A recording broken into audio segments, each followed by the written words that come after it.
Most people are missing out on the greatest rice dish in history, or at least one of them. Well, guess what? You're gonna wanna start with this one.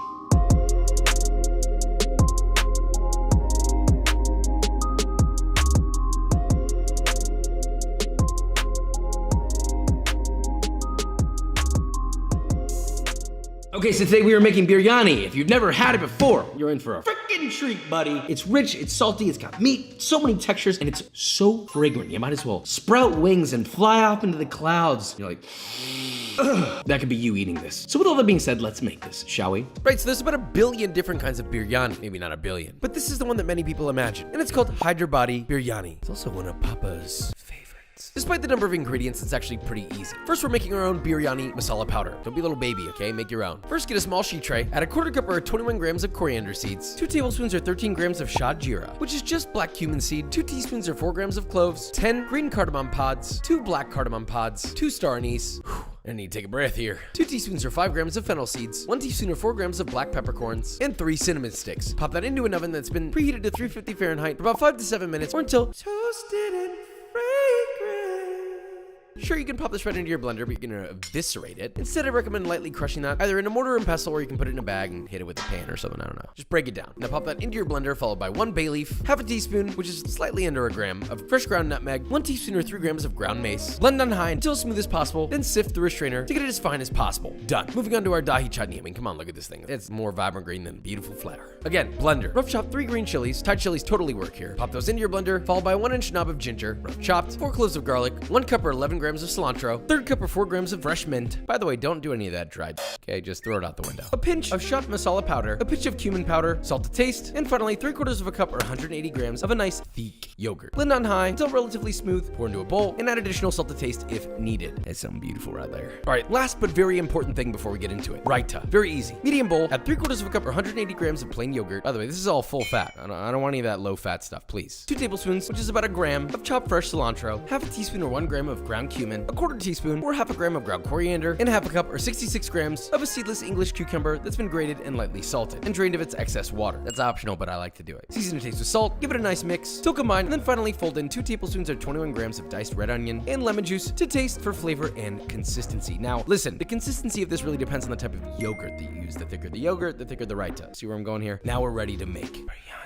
First, we marinate our chicken. Now, large bowl. You're gonna need 1 pound or 450 grams of chicken drumsticks, which is gonna be around 4 or 5. Depends on how thick that chicken is. 2 garlic cloves grated, a 2-inch piece of ginger grated, 2/3 of a cup or 157 grams of yogurt, 1.5 teaspoons or 4 grams of your biryani masala powder that you made earlier, 1/4 teaspoon or half a gram of turmeric powder, 2 teaspoons or 1 gram of red chili powder. You can totally use paprika, that's fine. 3/4 of a teaspoon or 1 gram of green cardamom powder, 1.5 teaspoons or 9 grams of fine sea salt, 2 Indian green chilies, which like I said, Thai chilies totally fine. Finely chopped, 2 teaspoons or 9 grams of lemon juice. Mix all together to coat thoroughly, and optionally you can marinate it overnight or you can use it right away. It's up to you. I know it's a marinade, so maybe marinate it. Fried onion. Seems like it doesn't belong, right? But it does. First, you're gonna need 1.5 large yellow onions. Cut the top, slice it in half, and the root off. Peel, and then slice it 1/4 inch or slightly thinner if possible via a mandolin. Now, look, you could do this with a knife. I really recommend a mandolin so that they fry evenly. Now, in a 12-inch saute pan, add 3 cups or 700 milliliters of vegetable oil. Heat over medium until it's around 325. Then add in your onions in 2 batches and fry, stirring occasionally until crisp, light, and golden brown. Drain on a wire rack or a paper towel, season gently with salt, and that's it. Now, time for our rice. Very important here. First, you're gonna get 1.5 cups or 286 grams of aged basmati rice. Please listen. Don't just go and just pick some random basmati rice. Oh, no big deal. No, do not do that. Please get the properly highest quality possible, please. Now, rinse your rice multiple times until the water runs clear. Then let it sit soaking in water for 30 minutes. Then gently drain it, being careful not to break it up. Now, medium-sized pot, add in 7 cups or 1.7 liters of water, 1 black cardamom pod, 1 star anise, 1 bay leaf, 1 cinnamon stick, 5 green cardamom pods, 3/4 of a teaspoon or 1 gram of shad jeera, 5 whole cloves, half a teaspoon or half a gram of ground mace, 1 tablespoon or 11 grams of fine sea salt, and just a tiny little bit of vegetable oil, like a half teaspoon.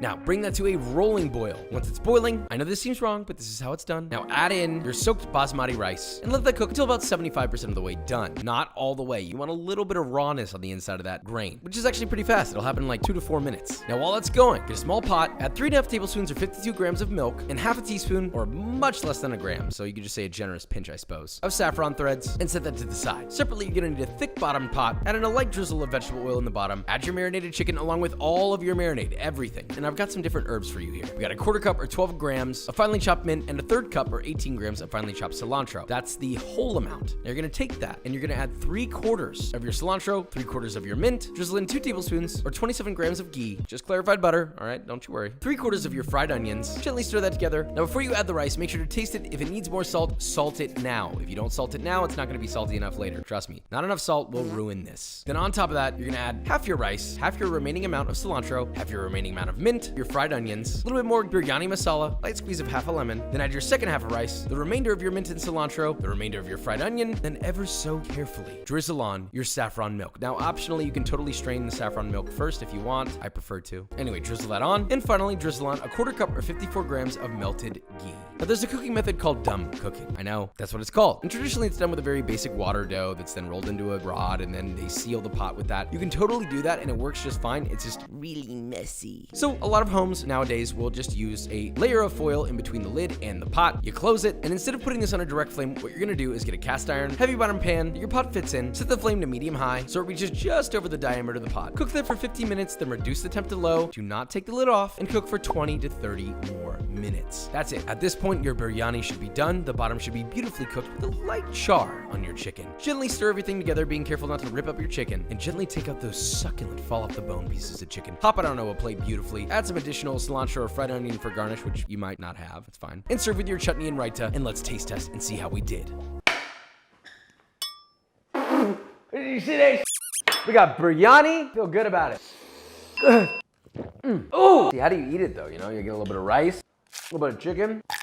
Wow. It's clean, it's fragrant, multiple spices in your face, and it's filling. Now, a little bit of this. Oh, damn. A little bit of that. Do not make this without these sauces. They're absolutely a requirement. You need more salt than you think. This could be salted a little bit better. Just make sure that you're tasting as you go. But you know what else you should do as you go? Watch B-roll.